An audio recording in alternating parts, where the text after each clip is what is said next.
તો એક મહત્વની ખબર હાલમાં દાહોદથી મળી રહી છે, જેના પર નજર કરીએ. દાહોદમાં એક મહિલા પર જે અત્યાચાર કરવામાં આવ્યો હતો, દાહોદમાં યુવતીના વાળ કાપી માર મારવાનો વિડીયો મામલે 7ની ધરપકડ કરવામાં આવી છે. એક મહિલા સહિત કુલ 7 આરોપીઓની ધરપકડ કરવામાં આવી છે અને પરિણીતા અન્ય યુવક સાથે ભાગી જતા આ અત્યાચાર કરવામાં આવ્યો હતો, જેના પર હવે પગલાં ભરવામાં આવ્યા છે. જે લોકોએ અત્યાચાર કર્યો હતો તે તાલિબાની અત્યાચારની સામે એક મહિલા સહિત કુલ 7 સામે ધરપકડ કરી તેમની સાથે વધુ પૂછપરછ હાથ ધરવામાં આવશે.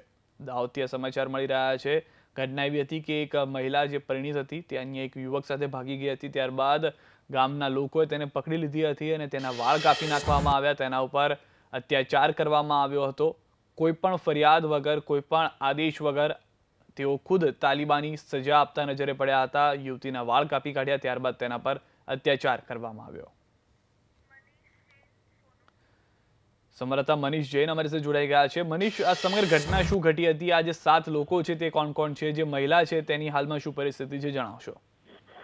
જી, ઘટનાની વાત કરીએ તો સોશિયલ મીડિયા પર એક વિડીયો વાયરલ થયો હતો, જેમાં એક મહિલાને બે ત્રણ પુરુષો અને એક મહિલાઓ લાકડી વડે મારતી હતી ને એના વાળ પણ કાપી હતી. તેનો વિડીયો વાયરલ થયો હતો. ત્યારબાદ પોલીસ હરકતમાં આવી હતી અને પોલીસે આ મહિલાને જે માર મારી હતી તેમના સામે 5 જેટલા પુરુષો અને એક જે મહિલા છે એની ધરપકડ કરવામાં આવી હતી.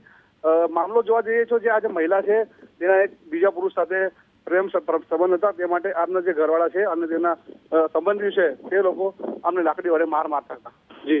જી આભાર મનીષ સમગ્ર માહિતી બદલ. તો જે લાકડી વડે માર મારવામાં આવ્યો, વાળ કાપી કાઢવામાં આવ્યો, ત્યારે એક મહિલા સહિત 7 લોકોની ધરપકડ કરવામાં આવી છે.